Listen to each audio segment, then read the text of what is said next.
Insomniac Studios, the makers of that new Ratchet & Clank game, announced last year at E3 that they were going to be making a new Spider-Man game exclusively for the PS4, and it came back this year, and it was probably the most exciting thing from Sony's press conference. So, since we got a ton of new gameplay footage and a lot of new details, I'm here to talk about everything we saw in the trailer that they showed. So my initial reaction after watching this footage is that this looks like everything I want out of a PS4 Spider-Man game. I love the combat and I love the art style. I love the way this game looks. Right now this game is looking like the Batman Arkham series mixed with those Amazing Spider-Man games, but like a way better version of them. And that's just in terms of what I'm seeing from the combat. Like the webbing from building to building looks like the grappling hook system in Batman Arkham Knight. Enemy takedowns seem very similar, and the stealth in particular is a lot like it. And definitely the combo attacks too. It looks very much in the style of the Batman Arkham series, but it also looks like it's believable for a character like Spider-Man. It definitely does look like Spider-Man gameplay. One of the coolest things about this trailer is the environmental takedowns. I really love how they included that, because it feels so great for a character like Spider-Man. It's totally something he would do. That one scene where he swings the crane towards his enemies, or that one where he webs the metal bar and then he swings it and it hits the guys, that looks so much like something I'd see from his character. Another thing that I loved about what we saw from this trailer is that Wilson Fisk is going to be in it. I don't know how significant of a part he's going to play in the game.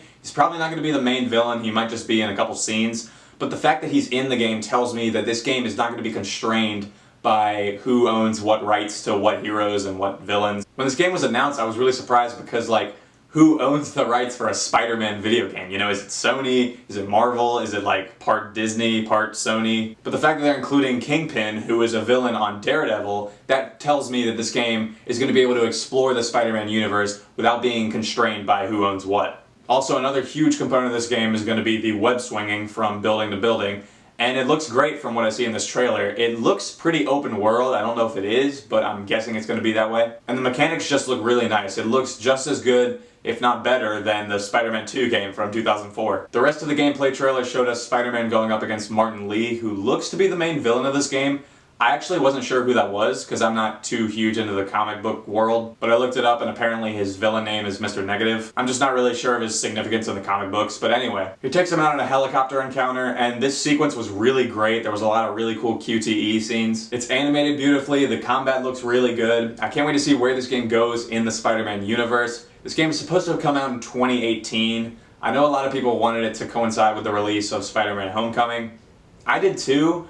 But at the same time, I want Insomniac to take their time with this game and not rush and give us an unfinished product. Also, at the very end, we did see somewhat of like a post-credit scene with Miles Morales' character. That was like the cruelest little teaser, because like I really want to know what kind of role he's going to play in this game. I wonder if we're going to be able to play as him. I wonder if this will be like a buddy cop kind of story with him and Peter Parker. We'll have to see how this game turns out. Spider-Man is coming to PS4 in 2018. This was probably the most exciting thing I saw at the Sony press conference from the other day.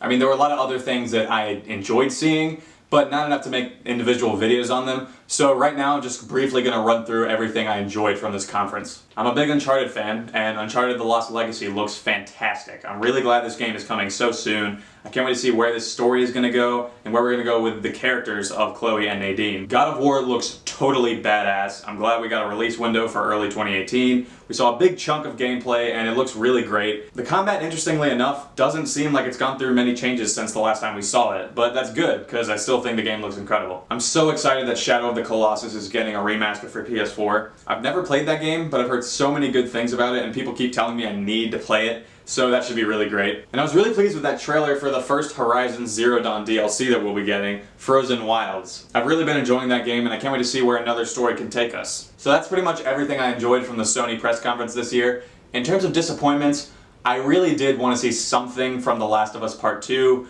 but I'm fine that I didn't see anything because, like Spider-Man, this is another game that I want Naughty Dog to take a ton of time with. I don't want them to give us an unfinished product, and I don't think they will. They always take their time and give us something great, and, you know, we'll just have to wait for it. So have you guys been checking out all this E3 coverage lately? What did you think was the most exciting thing that we saw from Sony's press conference? Let's talk about all this stuff down in the comments below. I'll be doing one more E3 related video today, and that'll be relating to Nintendo's presentation. Then after that, you can look forward to my review of Cars 3. That'll come later this week. So you can look forward to those. Also be sure to subscribe if you want to see more videos like this. And as always, thanks for watching, and I'll see you next time.